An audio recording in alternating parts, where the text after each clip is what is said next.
Welcome to Taking Care of Business on Kern Radio News Talk 1180 for the best in Saturday Talk Radio.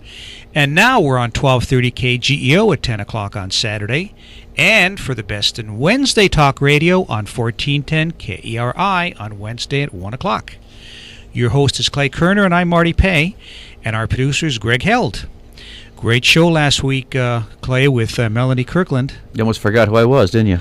Well, you know, it's been a week, and, you know, you and I don't see each other as much as we used to. It was a good show. She did a great job. I'm looking forward to that college getting opened. Yeah, the King's College of Nursing, what a great concept. And I really like the idea of that King's Academic Boot Camp. I think that's going to be fantastic to bring kids along from high school to college that may need a little help in the interim. If they get the word out. Yeah, and we're going to try our best to get that. Our second guest last week was Kyle Olson from the Education and Action Group. I highly recommend their video, A Tale of Two Missions, with Juan Williams, who we may have on in the next couple weeks. And you're looking at me strange. You didn't know that, did you? I didn't. That's because I do the bookings. I know. Anyways, those of you that like A Tale of Two Missions or liked Waiting for Superman, I can't highly recommend both of those films. And, you know, they talk about what happened with the teachers in New York City, and Kyle talks about what's happening to them now, and you will not believe it. Today we've got a great show. In the second half, we have Charlie Sykes talking about his new book, A Nation of Moochers, Americans' Addiction to Getting Something for Nothing. But in the studio right now, we have one of the bright lights in local politics, 5th District Supervisor Karen Goh. Karen, welcome to Taking Care of Business. Thank you very much, Marty. Great to be here. It's always fun to have you on. And next to you, we have Andy Stanley. How are you, Andy? Doing great. Thanks, Marty. Good. Now, what's your official position for Karen? I'm a field representative for Supervisor Goh. Okay. Right. For some reason, I thought you were chief of staff, or I don't know if it's the equivalent, or... He is field representative extraordinaire. He's a fantastic field representative and servant of the community. Whatever we need to do at any time, absolutely. whatever it takes. No, he's a great photographer, too. I see Andy taking pictures everywhere.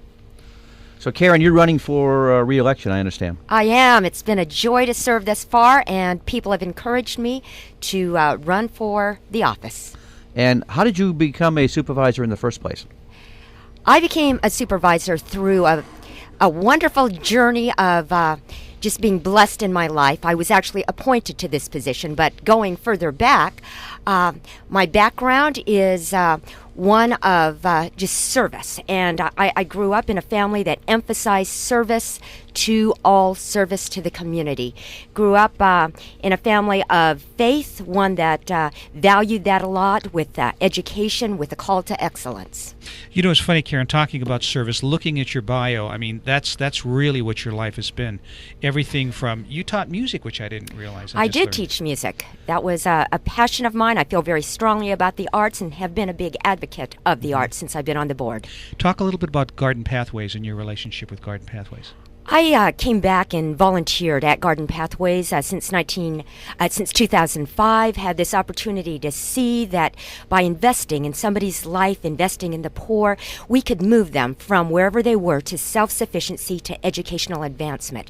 So from 2005 until the point when I was appointed as supervisor, I actually volunteered there as executive director, helping those coming out of a challenging lifestyle, moving them on to self-sufficiency.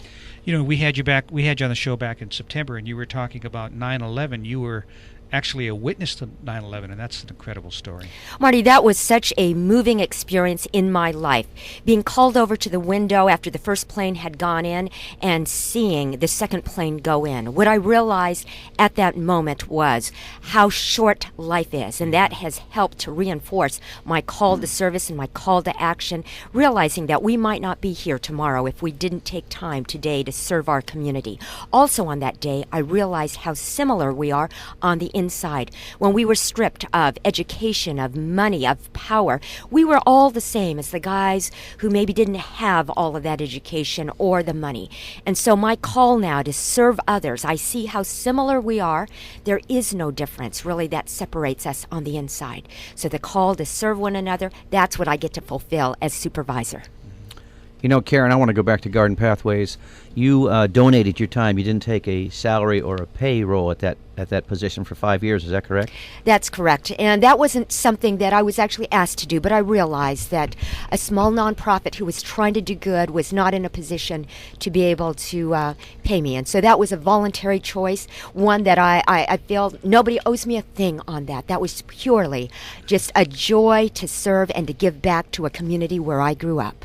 Our in-studio guest, 5th District Supervisor Karen Goh. One of the things that Garden Pathways does that I really think is neat, they have what they call the garden party every year. And did you start that garden party? The garden party was a joint effort of many in our community who wanted to come alongside to help those who are going through difficult times.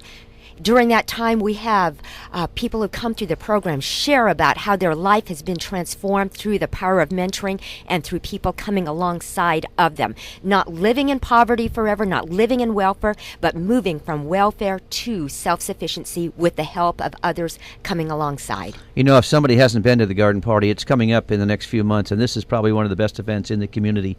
What we're having actually coming up is Women with a Heart for Bakersfield. So we have two signature events. One is Women with a Heart for Bakersfield, where we honor those who have given service to our community. That will be coming up in the next few months, and then the garden party will be coming up ahead after that. Well, everybody wants to support the women. What about us poor old men? You all deserve support also. So you get a lot of kudos, and so that this was just something because we have so many women coming through Garden Pathways. That was just a way to be able to highlight women who are giving back to the community. But the men, you guys do it too. So thank you, and thank you both for being supporters of Garden Pathways. Did you notice that she didn't argue with you and I being poor old men?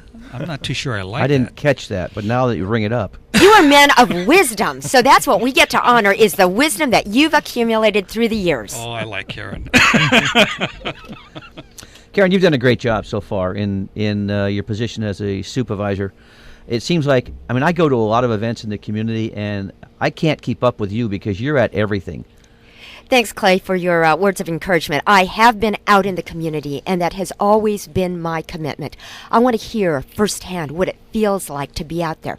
Even last night, we were out with a group in Lamont, and we stood at somebody's driveway with about 30 people, and we got to visit with them as they shared their concerns about their neighborhoods, as they shared suggestions. We stood out there in the cold, but we stood out there for over an hour just visiting with them. Now, you were appointed by the governor in December of 2010. I was. Okay. So you've been a supervisor now for a year and a half, roughly. Just over a year. Mm-hmm. Over a year. What have you learned from that experience? That's different than the service work you've done, say, with Garden Pathways and other experiences you've had. I have seen some of the challenges of government where at times we get in the way, and it's just a large organization, so it's very, very complex.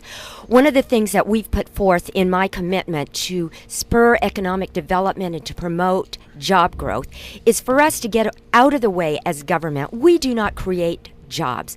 Government can come alongside to help support, but it's the private sector that creates jobs. So one of the things that I learned is that government has its role, but we need to let the private sector do those things that the private sector does the best. We need to come alongside and get the barriers out of the way. So we've encouraged every department head, actually made it part of their job requirement, to create a business-friendly culture and to get out of the way of economic development, to remove those barriers.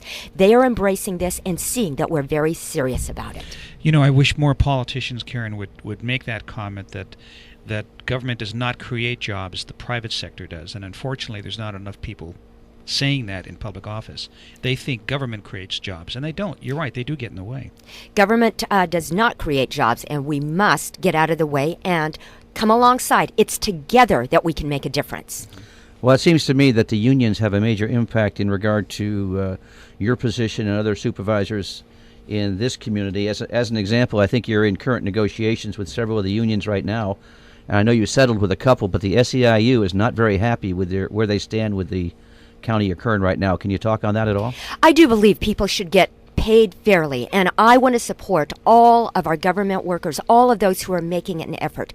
However, we need to be fair also and responsible to the taxpayers.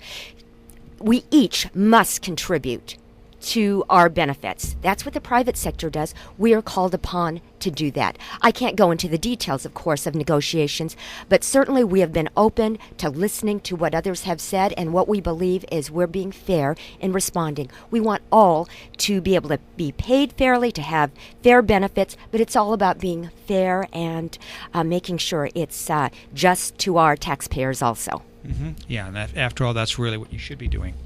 We'll be back in a moment on Taking Care of Business on Kern Radio News Talk 1180.